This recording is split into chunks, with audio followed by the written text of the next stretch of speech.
Once upon a time in a small village, lived a poor boy named Jack and his mother. They had nothing left to eat, and their only cow had stopped giving milk. Jack's mom said, "Go to town and sell the cow so we can buy food." So Jack took the cow to market. On his way, Jack met a strange man with a long white beard. "What do you have there, boy?" "A fine-looking cow." "I'll give you 5 magic beans for her." Jack thought, magic sounds exciting, so he traded the cow and ran home proud. His mother was shocked. "Beans?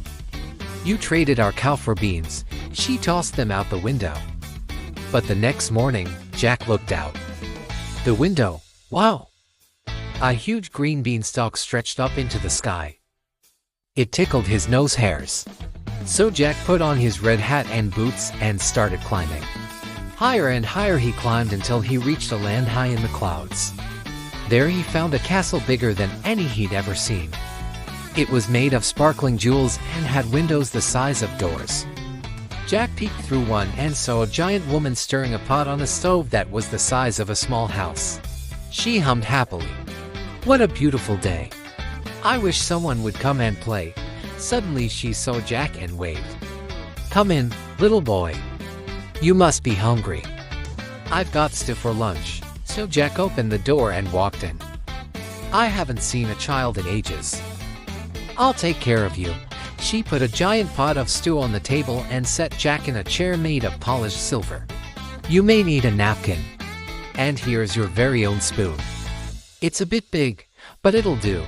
After Jack finished the last drop of soup, the giant woman led him on a tour of her amazing home. "You can watch TV from these couches. Just press the button on the armrest." Jack pressed the button, and a magical screen appeared showing all sorts of adventures. "Wow," he whispered. "It's better than anything I've ever seen." They heard heavy footsteps coming closer, and the giant woman panicked. "Oh no, my husband is home early. Quick, get under this table before he sees you."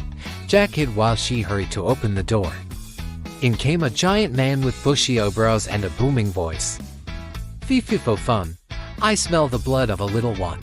If I can find him, I'll gobble him up." "Don't worry, my love," said the giant woman. "There are no children here. You must have smelled something else." The giant grunted. "Perhaps you are right. I am quite hungry." "What's for lunch?" "A nice hot pot of stew," said the giant woman. And then she remembered. "Oh dear, I forgot to set your place at the table." So she brought the giant a smaller chair and placed a tiny plate in front of him. The giant ate quickly and then slumped back. That was delicious. "I feel so full I could take a nap." He lay down on a couch, snoring loudly. The giant woman turned to Jack and smiled. "Now you can come out from under the table. I'm sure you're hungry." She brought Jack more soup. They ate together. "Thank you for helping me today," said the giant woman. "How can I repay you?" "You don't need to give me anything," said Jack. "But if you have a spare hen or goose, perhaps we could trade." The giant woman gasped. "Why would you want a bird? Look over there. A golden harp that plays music all by itself." Jack's eyes widened. "I bet that would sound even better in our village." So the giant woman picked up the harp and handed it to Jack. "Here you go. It's all yours." Jack thanked her and ran to the door. "Wait," called the giant woman. "You forgot your napkin." She handed Jack a gold coin. "Take this with you. It will help you when you're older." "Thank you," said Jack. He put on his red hat and raced down the beanstalk. He was so excited to show the harp to everyone in town. "Look at this," he cried. "It's a magic harp."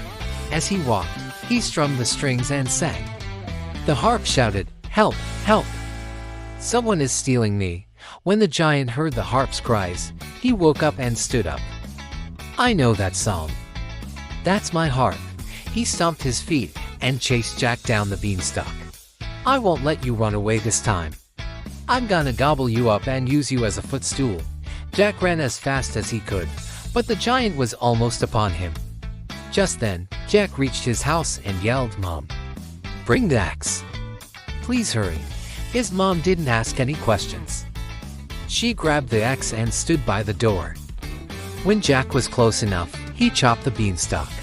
It cracked, then snapped, crashed. The giant fell to the ground below and was never seen again. Jack and his mom hugged each other tightly. "You saved us, Jack," she said. "You're a true hero." Then she noticed the golden harp at his feet. "And what's this?" Jack shrugged. "I think it's magic."